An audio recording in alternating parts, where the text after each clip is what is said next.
চোদ্দোর নামটা খুব সহজেই মনে রাখা যায় একটি ছোট ট্রিক ব্যবহার করে।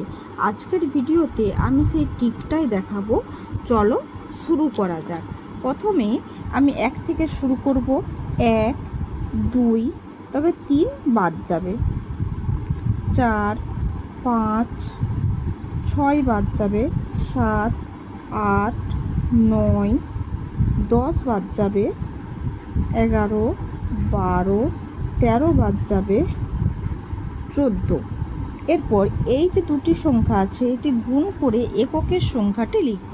তা 4 একে 4, 4 2 8, 3 4 12, 2, 4 4 16, 6, 4 5 20, 0।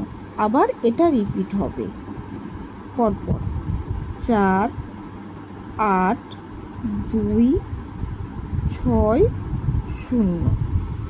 Thank you.